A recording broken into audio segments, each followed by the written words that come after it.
귀하고 복되신 여호와 우리 하나님 아버지, 이 시간도 우리에게 계시된 말씀을 들려주실 때 우리가 그 말씀을 받고 기뻐하며 그 말씀을 우리의 삶과 신앙의 노선기로 삼아서 하나님께 영광을 돌리며 그 말씀을 따라 생명의 길로 용기 있게 나아갈 수 있는 하나님의 백성들 되게 하여 주시옵소서. 예수님의 이름으로 기도합니다. 아멘. 자, 기독교 강요 계속 강해합니다. 오늘 기독교 강요 몇 번째인가요? 한 8번째 이렇게 됐나요? 7번째, 8번째 이렇게 될 것 같은데, 다음부터는 그걸 좀 해서 몇 번째인지 좀 알았으면 좋겠습니다. 오늘은 하나님의 일반 계시 중에서, 기독교 강요 하나님의 일반 계시 중에서 5권 역사에 나타난 하나님의 일반 계시, 역사에 나타난 하나님의 일반 계시. 지금 우리가 일반 계시 3번째 보고 있는데, 일반 계시 중에서도 역사에 나타난 하나님의 일반 계시를 잠시 살펴보는 시간을 갖도록 하겠습니다. 우리가 지난 시간에 자연에 나타난 하나님의 계시죠. 일반 계시 중에서도 하나님은 일반 계시를 우리의 사람의 안에 그리고 사람 밖에 이렇게 두셨는데, 우리가 첫 번째 시간에는 사람 안에 심어주신 신의식 혹은 종교의 씨앗이라고 하는 하나님의 일반 계시에 대해서 살펴보았고, 지난 시간에는 사람 밖에 심어주신 하나님의 계시, 그걸 자연 계시라고 하는데, 자연 만물에 하나님이 나타내신 자기 계시, 그래서 자연 계시라고 하는데, 자연 계시에 대해 살펴보았습니다.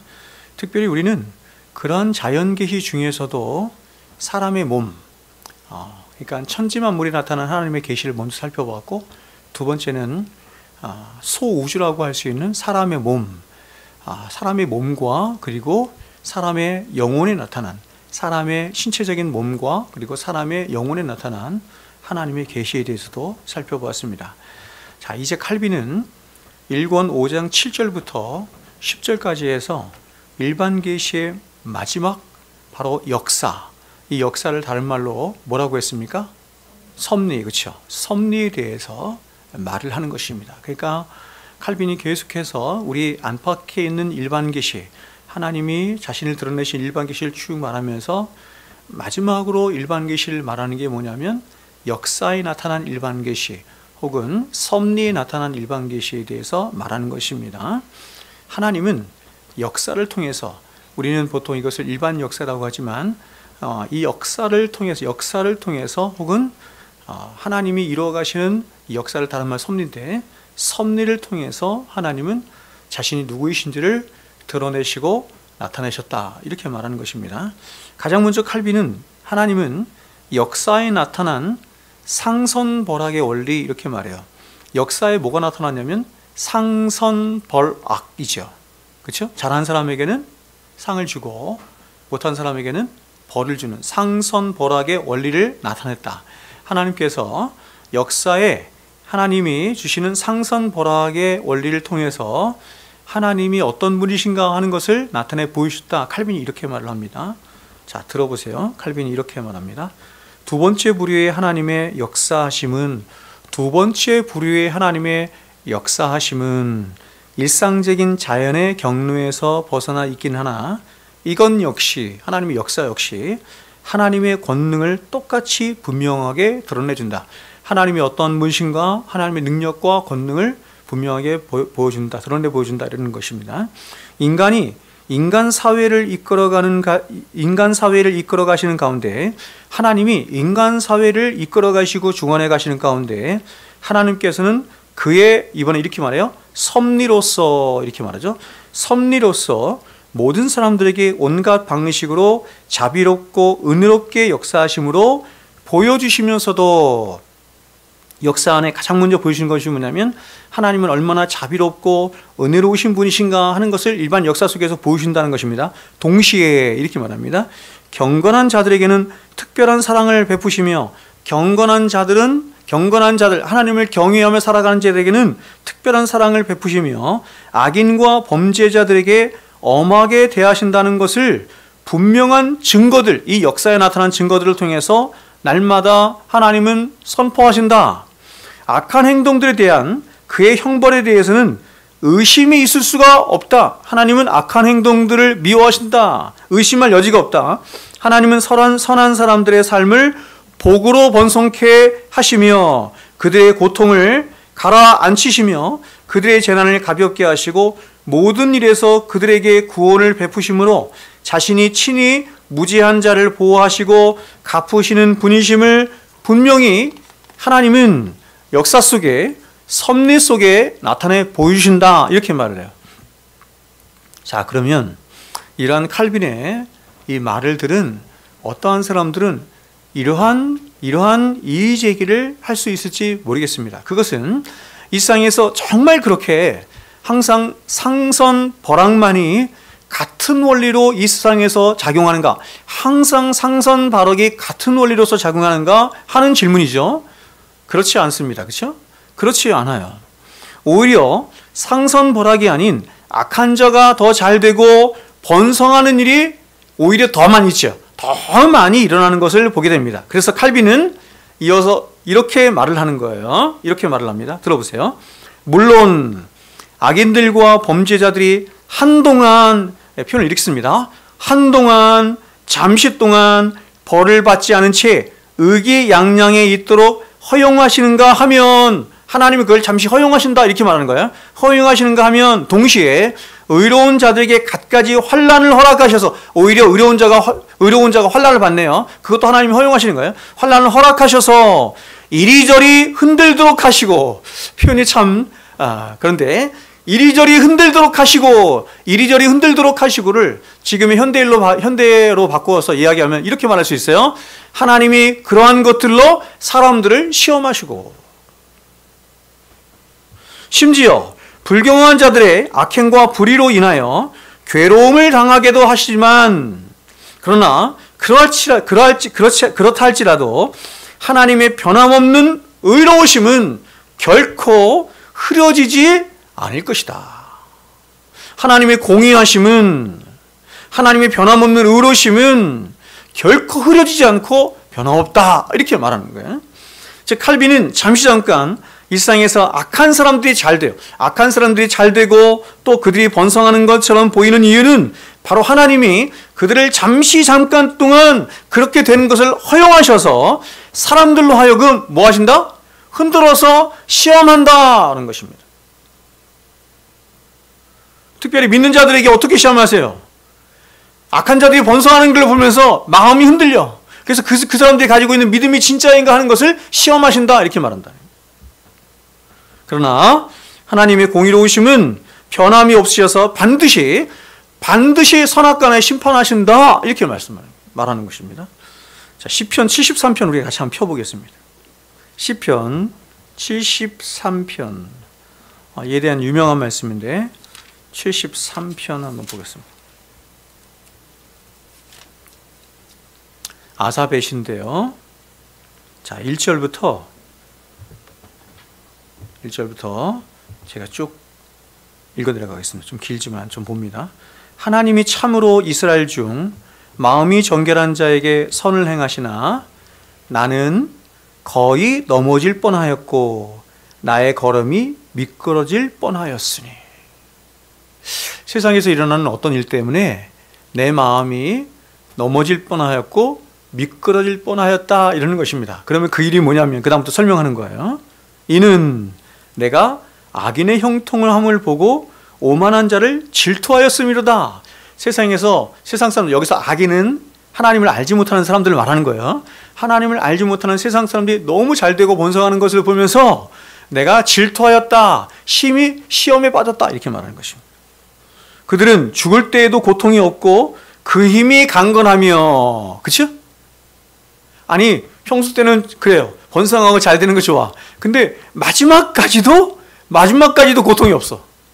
처음부터 끝까지 다 형통하고 잘 되는 거죠. 이런 사람이 있다는 것입니다. 그 힘이 강건하며 사람들이 당하는 고난이 그들에게는 없고 사람들이 당하는 재앙도 그들에게는 없나니 그러므로 교만이 그들의 목걸이요. 그렇죠? 모든 게 다 형통하고 잘 되고, 그러니까 이 사람들이 교만이 하늘 끝까지 닿았다 이런 얘기입니다. 교만이 그들의 목걸이요 강포가 그들의 옷이며, 강포가 그들의 옷이며, 이 얘기는 뭐냐면, 야, 내가 이렇게 강포를 행하면, 나쁜 짓을 행해도 벌 주는 자가 없구나, 하나님이 없구나, 그러니까 이제 마음대로 행하는 거예요.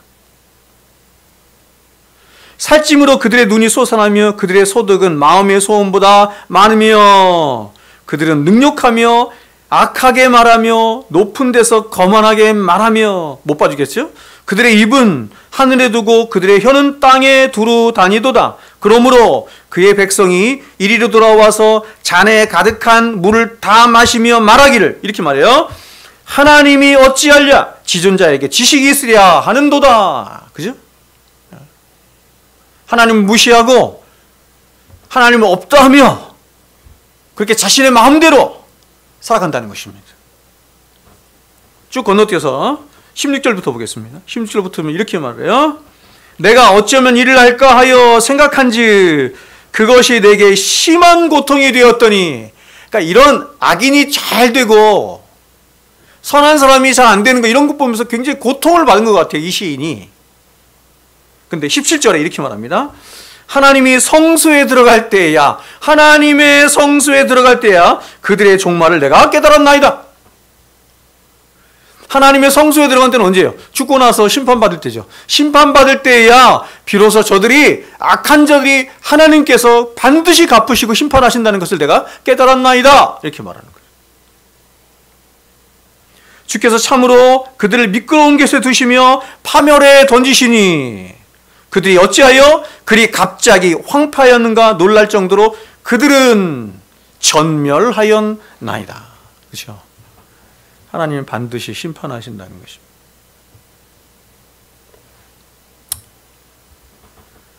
그래서 여러분, 칼빈이 말하기를 역사에서 혹시 상벌 선악과 반대되는 것처럼 보이는 그런 현실이 보인다 할지라도 절대로 신자는 실망해서는 안 되고, 반드시 하나님이 선악간에 심판하신다는 그 상벌 선악이 있다는 것을 믿고 믿음으로 살아야 된다, 이렇게 말하는 거예요. 그는 이렇게 말합니다. 기독교학면에서. 자, 오늘 제가 레퍼런스를 많이 읽어드릴 텐데 들어보세요. 우리로서는 오히려 그것과는 전혀 다른 생각을 가져야 마땅할 것이다. 여기서 그것과는 뭐냐면 악인이 잘 되는 거, 선한 사람이 잘 안 되는 거, 이런 것에 대해서 마음이 아파. 이런 것에 대해서 마음이 막 동요가 돼. 그렇죠? 이것과는 전혀 다른 생각을 가져야 된다는 것입니다. 곧 그가 한 가지 죄를 범하심으로써 그것에 대한 진노를 분명하게 보여주신다면 그것은 그가 모든 죄를 미워하신다는 것이요. 또한 수많은 죄들을 벌하지 않고 내버려 두신다면 그것은 곧 아직 벌하지 않으신 그 죄들에 대하여 또 다른 심판이 기다리고 있다는 뜻이라는 식으로 생각해야 한다는 말이다. 자, 그러니까 칼빈은 뭐라고 얘기하냐면, 세상에서 우리가 살아가면서 상선벌악이 이루어지면 그렇구나, 하나님이 이 성선벌악을 통해서 하나님이 얼마나 의로우시고 얼마나 이 세상을 통치하시는 분이신가 하는 것을 하나님께서 우리에게 그 당신의 공의로우심과 이것을 깨닫게 하신다는 거, 알게 하신다는 거야. 그러나 그렇지 않다 할지라도, 그렇다 할지라도 우리는 하나님께서 반드시 당신의 공의하심 가운데 반드시 결국 이 세상을 선악간에 심판하실 것을 믿어야 한다, 이렇게 말하는 것입니다. 그렇지 않다면 그분은 하나님이 아니라는 거예요.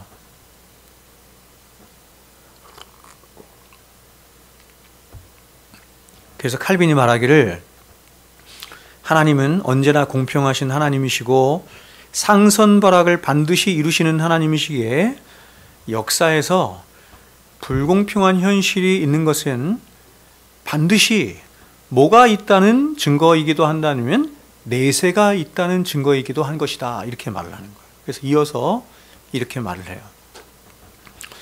또한 우리는 이렇게 해서 얻어지는 지식을 통해서 자극을 받아 하나님을 예배하도록 되어야 하며, 동시에 그 지식으로 말미암아 일깨움을 받고 격려를 받아 미래의 생명에 대하여 소망을 갖게 되어야 마땅할 것이다. 그러나 동시에 하나님께서 우리에게 보여주시는 그의 너그러우심과 그의 지엄하심에 대한 신뢰들이 아직 미숙하고 불완전한 것들이기 때문에 우리로서는 이것들이 더 큰 것들의 서막에 불과하며 내세에 가서 그러니까 현세에서 일어난 상승을 반학은 그냥 이게 서론에 불과한 거라는 거야.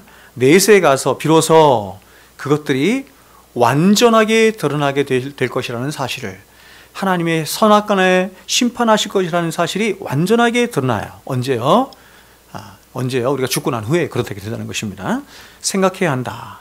경건한 자들이 불경한 자들에게서 온갖 환난을 당하며 부당한 행위로 해를 입고 가진 중상모략에 시달리고 모욕과 멸시로 상처를 입는 것을 보는가 하면, 그 반대로 악인들이 번영을 구가하고 번창하며 형벌을 받지도 않고 위세를 떨치는 것을 보게 되는데, 이로써 우리는 불법이 그에 합당한 형벌을 받게 되고 의가 그 상급을 받게 될 내세가 반드시 있을 것이라고 결론을 내리지 않을 수가 없다. 그러므로 칼빈은 역사에는 어떤 우연도 없다, 이렇게 말하는 거예요. 즉 역사란 결국 하나님이 써가시는 하나님의 역사이므로 그 역사는 반드시 하나님의 뜻을 이루는 역사, 그래서 이 역사를 뭐라고 하냐면 하나님의 섭리의 역사다, 이렇게 말하는 거예요. 하나님이 계획하시고 하나님이 생각하신 대로 그대로 이루어지는 하나님의 창조가 이루어지는 역사, 섭리의 역사, 이렇게 말해요. 그는 이렇게 말합니다. 시편 기자는 이런 식으로 신뢰를 들어서 사람의 생각에는 우연히 일어나는 것으로 여겨지는 그런 갖가지 일들이 하늘의 섭리의 증거들이요, 아버지 하나님의 자비하심의 증거들임을 보여주고 있다. 요컨대 하나님께서는 가장 좋은 방식으로 처리하지 않으시는 것이 하나도 없는 것이다. 여러분, 여기서 칼빈이 말한 가장 좋은 방식으로 처리하지 아니하시는 것이 하나도 없다라고 하는 말을, 로마서의 말을 인용하여 말을 하면, 하나님은 역사에 하나도 우연이 없이 그 모든 것을 합력하여 선을 이루시는 하나님이시다, 이렇게 말하는 거예요. 즉 이 세상의 모든 역사가 사람들 눈에 보기에는 다 자기들 멋대로 일어나는 것 같고 또 우연히 일어나는 것처럼 보이지만, 그러나 이 세상의 모든 역사는 철저히 하나님의 계획과 작정하심 속에서 이루어지는 역사일 뿐만 아니라 하나님의 주권과 하나님의 통치 속에 이루어지는 역사라고 하는 것을 칼빈이 말하는 것입니다. 그래서 성경이, 오늘 우리가 함께 읽은 성경이 이렇게 말씀하는 거예요. 사도행전 17장에 인류의 모든 족속을 한 혈통으로 만드사 온 땅에 거하게 하시고 저희의 연대를 정하시며 거주의 한계를 정하셨으니, 여러분 이 모든 일 누가 하셨어요? 하나님이 하셨어.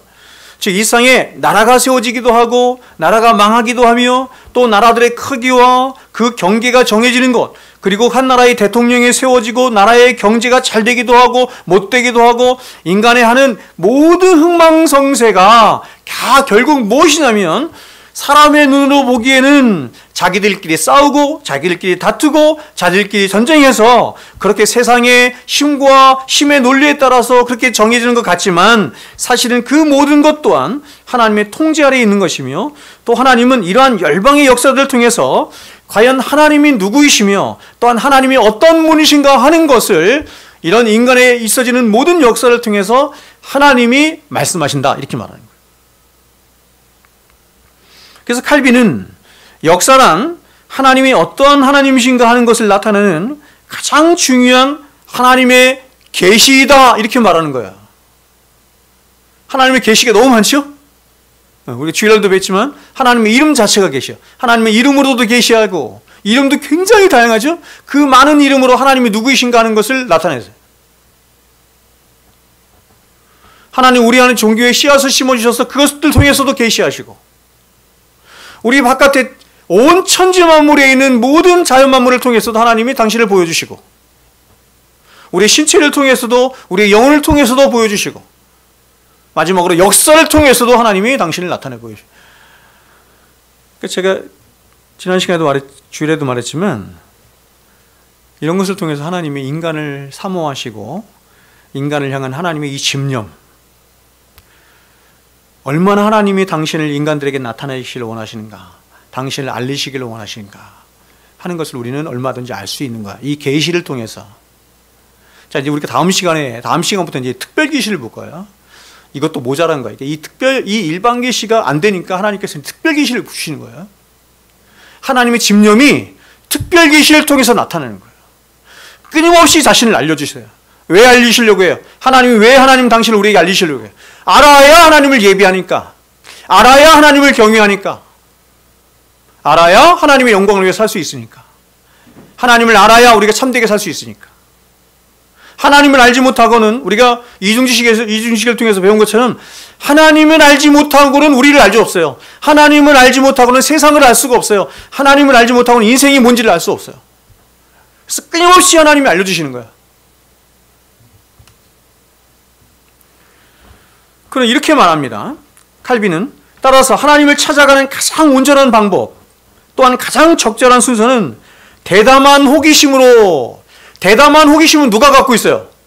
대담한 호기심을 가진 사람들을 세상에서 뭐라고 불러요? 철학자 이렇게 부르죠. 철학자들이 궁금해. 이 세상은 어떻게 만들어진 세상일까? 사람은 어디서 왔을까? 사람의 본질은 무엇일까? 세상의 본질은 무엇일까? 인생이란 무엇일까? 굉장히 많이 궁금해. 호기심이 많아. 칼빈은 말해요.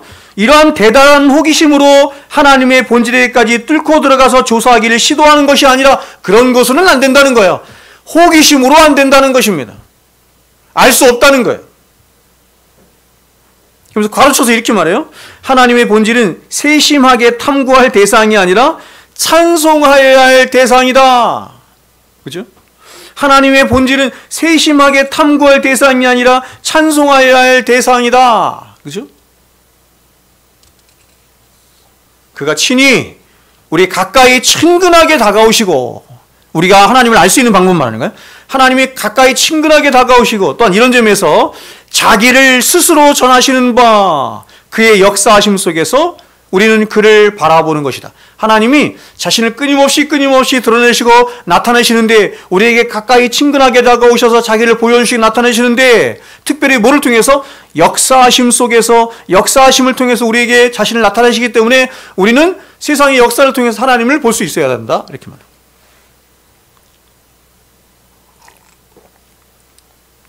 자, 그러면 이런 하나님의 창조와 섭리, 즉 하나님의 일반 계시가 이 사람들 눈앞에 너무 많죠. 충만히 많죠.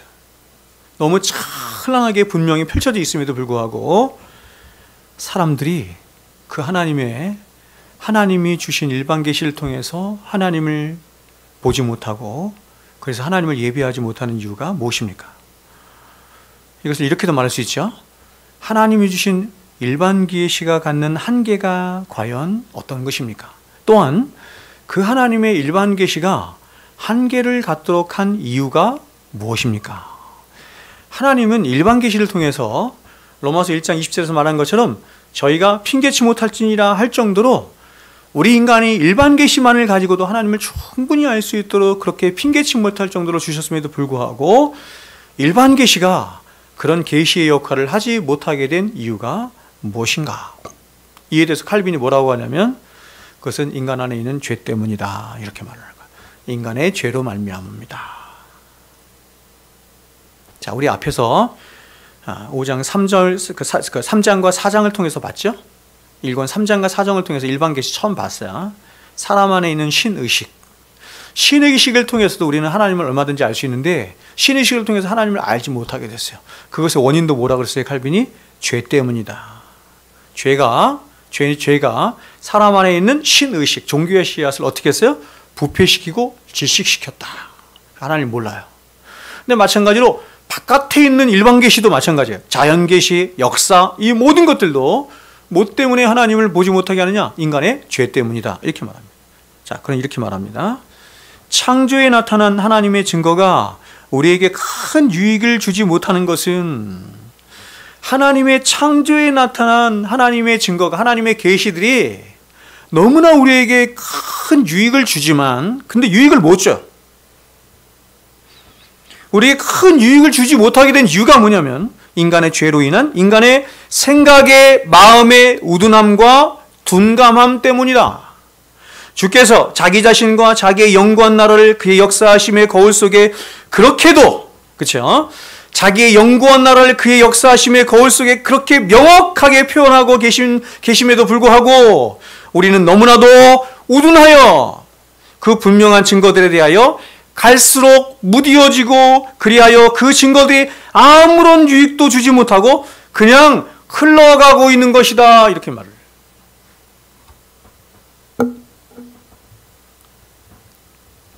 에드워즈가 말한 대로 믿음의 눈으로 보면 하나님이 계시다는 증거가, 하나님이 어떠한 분이신지, 얼마나 위대하시고 얼마나 영광스러운 분이신지, 그런 하나님에 대한 증거들이 세상에 넘쳐남에도 불구하고, 세상에 충만함에도 불구하고, 모든 세상에다 하나님을 드러내는 거 아니에요? 모든 세상에.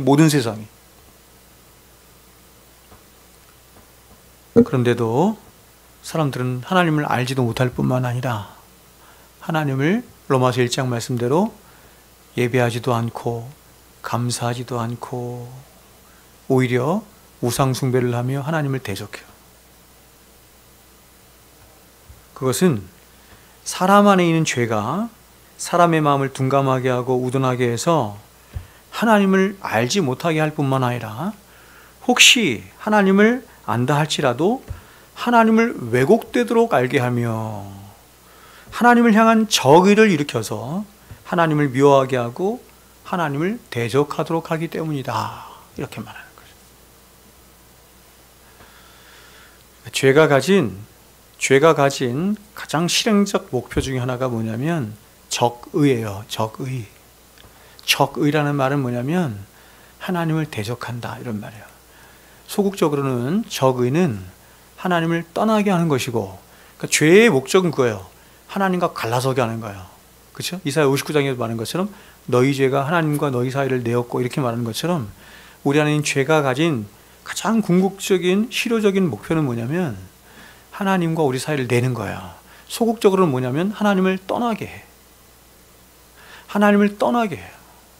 적극적으로는 뭐냐면 하나님을 미워하게 하고 하나님을 싫어하게 하고 실증나게 하고 하나님을 더 나아가서 대적하도록 하는 것입니다. 그게 우리 안에 있다, 이렇게 말합니다. 사람 안에 있다.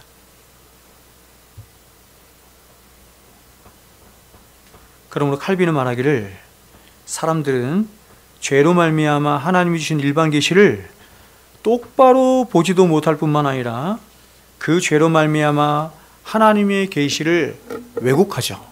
왜곡하기 때문에 이러한 일반 계시의 기초에서 만든 모든 종교들은 다 잘못된 종교들이다, 이렇게 말하는 거예요. 일반 계시의 기초에서, 일반 계시에 기초한다는 것은 뭐냐면 사람들이 자연 만물을 보면서 뭘 생각한다는 거예요? 신을 생각한다는 거예요. 하늘, 신을. 근데 사람 안에 있는 죄로 말미암아서 일반 계시를 통해서 하나님을 찾으려고 하면 천지 만물을 창조하신 성경이 말씀하는 그 진짜 하나님을 보지 못하고 왜곡된 신을 자꾸 만든다, 이렇게 말하는 거예요. 제가 말씀드렸어요. 자기 안에 있는 탐심과 자기 안에 있는 탐심의 죄와 하나님이 심어주신 종교의 씨앗이 맞물려서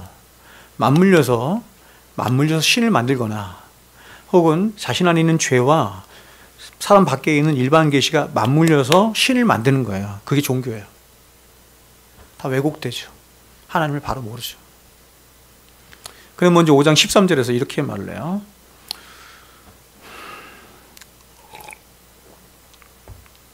여러분, 칼빈이 말하는 것들이 좀 그럴싸합니까? 그럴 것 같아요? 그렇죠? 자, 들어보세요. 5장 13절에 이렇게 말해요. 그러므로 우리로서 순전한 신앙을 부패시키는 사람들은 반드시 유일하신 한 분 하나님께로부터 스스로 이탈하기 마련이라는 것을 주장하지 않을 수 없다. 왜냐하면 부패한 사람들은 각자 자신의 견해를 따라 자신을 위한 신을 만들려 하기 때문이다. 그렇죠? 부패한 사람들은, 하나님을 떠난 이 죄 가운데 살아간 사람들은 각자 자기의 견해를 따라를 다른 말로 바꿔봐요. 자기 소견에 따라, 같은 말이죠. 그거를 성경에 있는 말로 바꿔서 말하면 탐심을 따라, 이렇게. 탐심은 우상숭배이라, 그렇죠? 탐심을 따라 자신의 신을 만들려 하기 때문이다. 탐심이 만들어내는 것을 우상이라고 하는 거예요.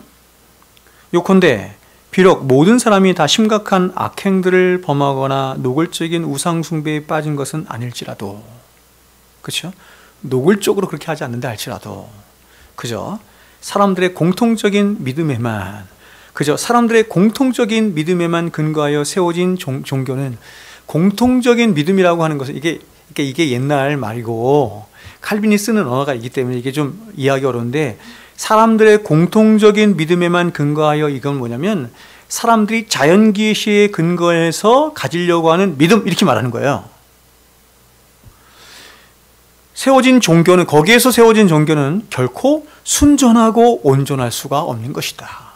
그러므로 성령께서 사람이 만들어낸 모든 예배에 타락한 것으로 여겨 거부시하는 것은 전혀 놀라운 일이 아니다. 그러니까 그런 종교는, 그런 하나님은 성령께서 거부하신다. 성령은 그런 하나님을, 그런 예수를 조명한 적이 없어요. 성령은 조명하시는 분인데, 비추시는 분인데, 알고 깨닫게 하시는 분인데 절대로 그런 하나님을 조명하시지 않아요. 그래서 그는 이제 5장 14절에서 결론적으로 말하기를 일반 계시만으로는 하나님을 알기에 불충분하다, 이렇게 말하는 거예요. 들어보세요. 그러므로 피조세계가 그 지으신 분의 영광을 드러내기 위하여 그렇게도 많은 등불을 밝히고 있지만, 그죠?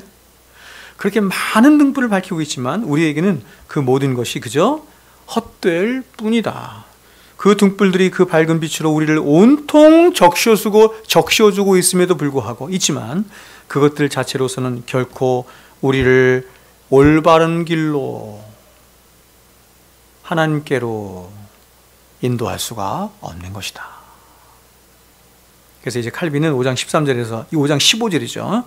15절에서 일반 계시가 지닌 그 가치들과 한계들을 이제 거의 마지막에서 이렇게 요약해서 말하는 거예요. 들어보세요.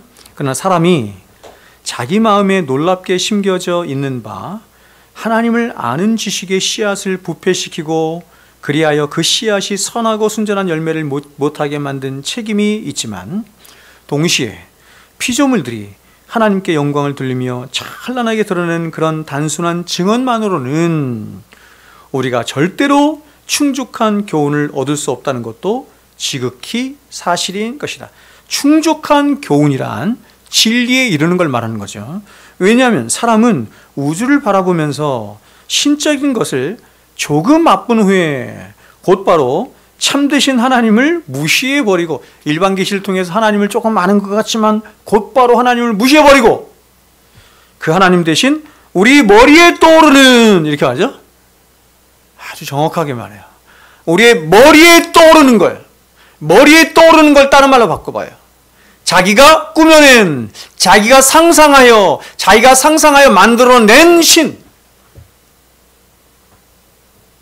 그치?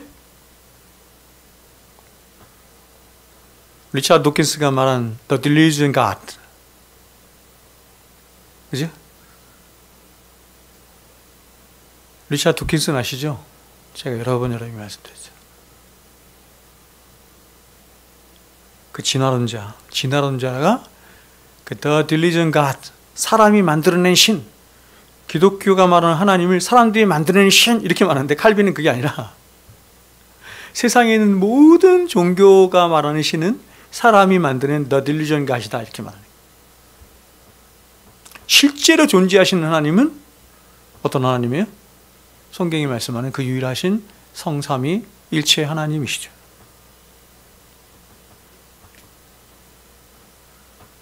곧바로 참되신 하나님을 무시해버리고 그 하나님 대신 우리 머리에 떠오르는 꿈과 환영들을 높이 올려 세우고 전혀 참된 근원이 아닌 것들에게 의와 지혜와 선하심과 능력을 찬송하기 때문이다. 헛된 것들에게 우상 숭배하며 절한다. 더 나아가서 하나님께서 날마다 행하시는 역사를 악의로 판단함으로써 그 역사하심을 흐리게 하고 뒤집어 엎어서 그 영광을 탈취하며, 또한 그 역사하심의 주인이신 하나님이 마땅히 받으셔야 할 찬송을 그에게서 빼앗고 있는 것이다. 그러니까 마귀에게 속는 거지. 마귀가 여러분 타락할 때부터 지금까지 마귀의 가장 큰 관심이 뭐예요? 마귀의 최고의 관심사는 뭐예요? 하나님의 영광이에요. 하나님의 영광. 그래서 자기도 하나님처럼 되고 싶어하고 하나님의 영광을 취하고 싶어해. 제가 요한계시록을 하다 중단했지만 여러분 요한계시록에 보면 사탄이 누구를 흉내내는 줄 아세요? 누구를 흉내내요? 성삼위 하나님을 똑같이 흉내내요. 그냥 성부 하나님을 흉내내는 것이 아니라 성부, 성자, 성령 하나님을 그대로 모방해.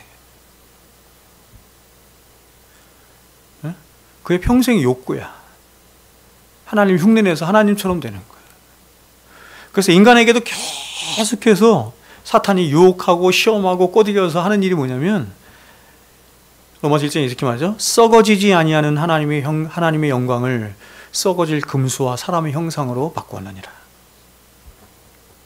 네? 하나님의 영광을 가로채는 일을 사람으로 하여금 대리자로 만드는 것입니다. 자, 그러면 칼빈의 이러한 일반 계시에 대한 견해가 과연 16세기, 17세기에 작성된 가장 위대한 신앙 고백서들에서는 어떻게 이것이 기록되고 있는지 같이 살펴보고 오늘은 말씀을 마치도록 하겠습니다. 먼저 1561년에 기록된 벨지카라고 해요. 들어보셨어요? 벨기에 신앙 고백서. 우리는 웨스트민스터 신앙 고백서 그리고 지금 하이델베르그 이런 것만 지금 보고 있기 때문에 벨지카를 잘 모르지만 이 벨지카라고 하는 데는 어디냐면 벨기에, 네덜란드죠. 네덜란드 신앙고백서라고 해요, 이것을. 그래서 네덜란드 사람들에게 준 신앙고백서인데, 그러니까 네덜란드가 개혁주의의 굉장히 본산이에요. 그래서 네덜란드에 있는 벨지카라고 하는 지금 이제 벨기에죠, 벨기에. 그러니까 벨기에가 원래는 네덜란드 땅이었던 거예요. 그래서 그쪽에 있는 사람들에게 준 신앙고백서다 해서 벨지카 신앙고백서라고 하는데 제2조에서 이거 요한 칼빈이 굉장히 극찬한 신앙고백서입니다. 이렇게 하나님이 우리에게 알려주는 방법에 대해서 이렇게 기록을 하고 있어요. 벨지카 들어보세요. 우리는 하나님을 두 가지 방법으로 안다. 첫째, 우주의 창조, 보존, 그리고 통치를 통해서 안다. 창조, 보존, 통치를 다른 말로 뭐라 그래요? 보존, 통치를 역사, 혹은 보존, 통치를 뭐라 그래요? 섭리, 이렇게 말하는 거야. 그러니까 섭리를 두 가지로 나눠서 말하는 거예요. 우주는 우리 눈앞에 있는 훌륭한 책과 같고 그 안에 있는 크고 작은 모든 피조물은 글자와 같아서 사도 바울이 말한 것처럼 하나님의 보이지 않은 것들, 곧 하나님의 영원하신 능력과 신성에 대해 우리로 숙고하게 만든다. 이 모두는 사람의 유죄를 입증하고 핑계하지 못하게 하기 충분하다. 그러니까 일반 계시의 가장 중요한 목적 중에 하나가 뭐냐면 핑계하지 못하도록 하기 위함이다. 이렇게 말하는 거예요. 둘째, 하나님은 자신의 거룩하고 신적인 말씀을 통해서 이제 다음 시간부터 살펴볼 거예요. 자신을 더 분명히, 그리고 우리가 하나님의 영광과 우리의 구원을 위해서 이 세상에서 알아야 할 필요가 있는 만큼 충분히 우리에게 성경을 통해서 알려주신다. 자, 이번에는 웨스트민스터 신앙고백서를 한번 보겠습니다. 웨스트민스터 신앙고백서는 이렇게 말합니다. 본성의 빛과 창조와 섭리의 역사들은 본성의 빛은 뭐예요? 종교의 씨앗이죠. 종교의 씨앗이에요. 창조와 섭리의 역사들은, 그죠? 창조 배웠고 섭리 배웠죠? 창조와 섭리 역사들은 하나님의 선하심과 지혜와 능력을 사람들이, 자, 똑같아요. 핑계치 못할 만큼 아주 분명하게 나타낸다. 그럼에도 본성의 빛과 창조와 섭리의 역사들은 구원의 필수적인 하나님과 하나님의 뜻에 대한 지식을 주기에는 충분치 못하다. 그러므로 하나님은 여러 시대의 다양한 방식으로 자신의 교회에 자신을 계시하고 자신의 뜻을 선포하기를 기뻐하셨다. 또한 후에 하나님의 진리의 말씀을 더 잘 보존하고 전하기 위해서, 그리고 육신의 부패와 사탄과 세상의 악에 맞서 교회를 더 확실히 세우고 위로하기 위해서, 여러분 여기서 육신의 부패라는 건 뭐냐면 하나님의 말씀이 입으로 전승이 되면 말씀이 어떻게 돼? 부패가 되죠. 그래서 부패가 되지 못하도록 하나님은 글로 작성하도록 하셨다 이런 뜻이죠. 바로 이 진리를 완전히 기록되게 하길 기뻐하셨다. 이런 이유로 성경은 지극히 필수적인 것이 되었다. 하나님이 자신의 뜻을 자기 백성에게 계시하는 이전 방식은 이제 중단되었다. 성경 66권으로 하나님의 특별 계시의 말씀은 완성이 되고 모든 다른 특별 계시는 중단되었다 이거예요. 자, 이제 마지막으로 웨스트민스터 이번엔 대교리 문답을 보겠습니다. 소리 문답 봤는데 대교리 문답은 이에 대해서 이렇게 묻고 대답하도록 해요. 대교리 문답 제2번입니다. 1번 다음 2번이에요. 하나님이 1번은 뭘까요? 소리 문답 1번하고 똑같아요. 2번은 뭐냐면 하나님이 존재하신다는 것이 어떻게 드러납니까? 답을 이렇게 합니다. 사람 안에 있는 본성의 빛과 똑같죠? 사람 안에 있는 본성의 빛과 하나님의 작품들은 뭐예요? 창조를 말하는 거죠. 자연계시예요. 하나님의 작품들이 하나님이 존재하신다는 것을 분명히 선포합니다. 그러나 하나님의 말씀과 성령만이 사람의 구원에 필요한 하나님 지식을 충분하고 유효하게 계시합니다. 일반 계시, 특별 계시 이렇게 말해요. 자, 말씀 맺겠습니다. 여러분, 하나님이 주신 일반 계시들은 모두가 다 하나님을 알게 하고 하나님을 예배하도록 하는데 충분한 계시들이라고 할 수 있습니다. 그러나 이 모든 계시들은 죄로 인한 질식과 부패로 인해서 하나님을 알고 하나님을 신앙하는데 많은 한계들을 갖게 됐어요. 많은 한계들을 갖게 되었을 뿐만 아니라 오히려 미신과 수많은 종교들을 만들어내게 되었고 무신론을 조장하게 되었고 더 나아가서 하나님을 왜곡시켜서 하나님을 믿는다고 사람들 가운데에도 이단이나 혹은 왜곡된 가르침들을 많이 낳게 된 것입니다. 뭐가 그렇게 했다고요? 인간 안에 있는 죄와 부패가 그렇게 했다. 그래서 하나님은 이제 스스로 직접 아주 특별한 방식으로 인간들에게 자신을 알려주셔야만 하신 것입니다. 여러분, 그게 뭐냐면 바로 특별계시라 불리는 특별계시. 왜 특별계시냐면 특별한 사람들에게 특별한 방식으로 주신 계시다. 특별한 사람들에게만. 특별한 사람은 누구예요? 창세로부터 복받기로 예정된 사람, 창세로부터 구원받기로 예정된 사람들에게만 주신 계시다. 그렇죠?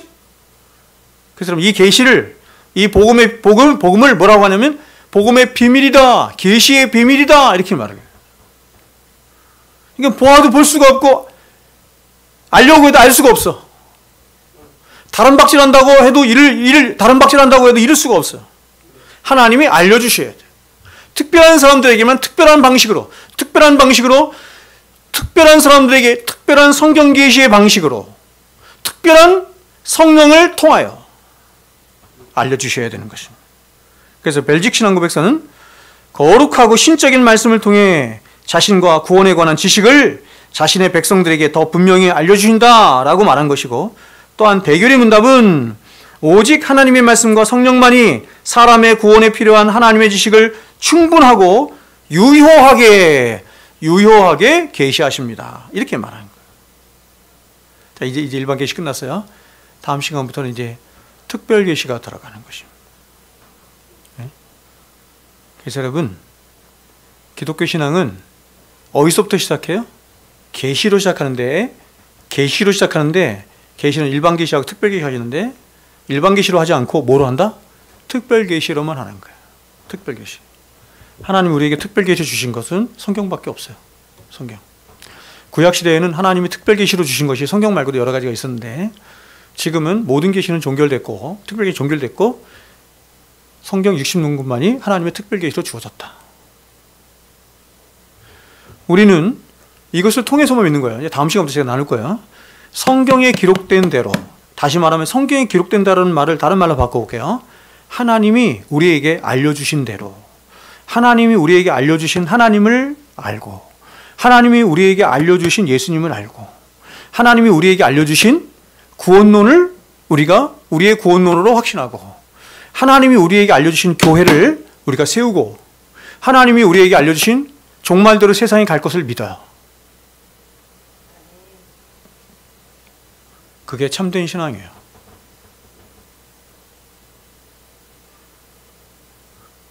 여러분 생각에 오늘날 교회 다니는 사람들이 이렇게 믿을 것 같아요? 이렇게 믿는 사람 거의 없어요. 교회 다니는 사람들.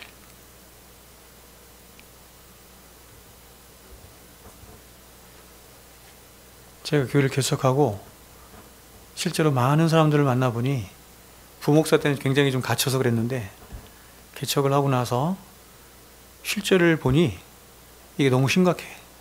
이게 솔리데오가 아니라 솔라 스크립투라, 오직 성경. 이게 너무 심각해. 다른 걸로 자꾸 신앙이, 그러니까 이상하게 망가지는 거예요. 왜곡되는 거야. 카톨릭이 왜 그렇게 망가졌느냐. 로이지스 목사님 말에 의하면 저주받을 것을 더하였기 때문이다. 성경만이 아니라 성경에 저주받아 마땅한 것들을 더하였기 때문이다. 인간의 유전이나 전통이나 외경이나 이런 것들을 더했기 때문이다. 이제 우리가 보세요. 이제 수양에 가서 성경 공부를 하겠지만 건강교회 9가지 특징의 첫 번째가 뭐냐면 강해설교예요. 강해설교. 왜 강해설교를 꼭 집어서 얘기한 줄 아세요? 강해설교 왜 꼭 집어서 얘기한 줄 아세요? 저는 좀 감히 말하기를 이렇게도 말할 수 있을 것 같아요. 강해설교만이 하나님의 말씀을 바르고 참되게 전할 수 있는 유일한 설교다. 이렇게 말할 수 있어요. 강해설교가 가진 목적이 그거야. 강해설교가. 네? 가장 중요한 게 저와 여러분의 삶과 신앙에 가장 중요한 게 하나님 말씀인데 그 하나님의 말씀이 되도록 하는 거예요. 하나님이 전하신 그 말씀 그대로 사람의 생각이나 세상의 어떤 이게 전혀 끼어들지 않고 하나님 말씀하신 그대로 전해지길 원하는 거예요. 여러분들에게. 그럼 어떻게 된다? 강해 설교를 해야 된다. 그래서 그게 1장에 딱 있는 거예요. 수양에 가서 자세하게 나눠보도록 하겠습니다. 다음 시간부터는 특별 계신 성경에 대해서 함께 나누도록 하겠습니다. 기도하겠습니다.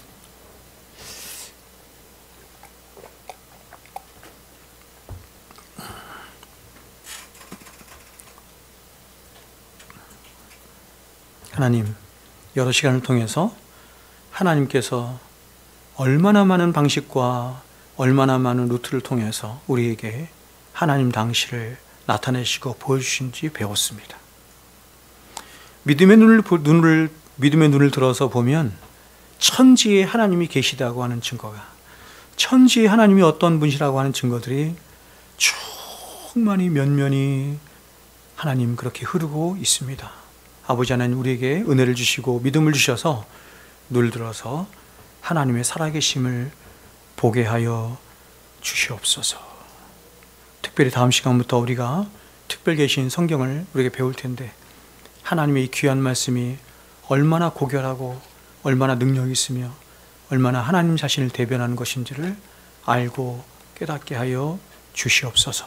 이제는 우리 구주 예수 그리스도의 은혜와 하나님 아버지의 만극하신 사랑하심과 성령님의 교통 충만하심의 역사가 이제로부터 영원토록 우리와 항상 함께 있을지어다. 아멘.